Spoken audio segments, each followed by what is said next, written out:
খোদা, তুমি আমারে কেন মানুষ বানাইলা?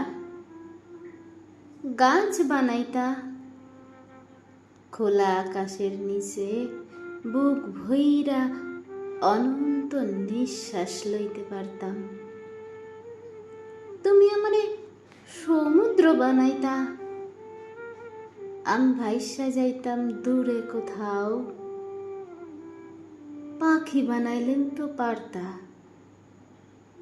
খোলা আকাশে ডানা মেল্লা উড়াল দিতাম অচিন কোনো গায়ে।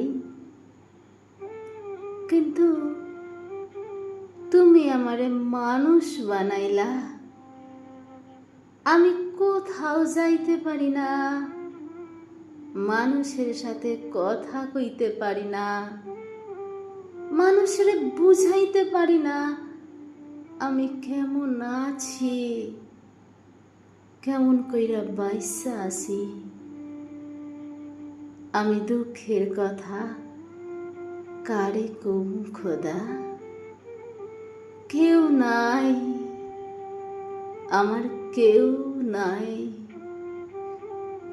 কোথাও কেউ নাই।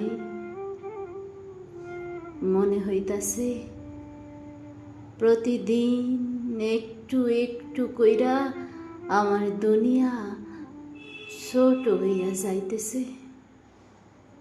নিঃশ্বাস নেওয়ার মতো এক টুকরো জায়গা নাই, চিৎকার দেওয়ানের মতো খোলা একটা আকাশ নাই। আমি ভীষণ ক্লান্ত হইয়া যাইতেছি, ভীষণ ক্লান্ত। এক পা আগানোর শক্তি নাই, অন্যদিকে পিছাইতেও পারতেছি না। খোদা, তুমি কেন আমারে মানুষ বানাইলা? আমারে সুখ বানাইতা, আমি অন্তত সুখী হইতাম।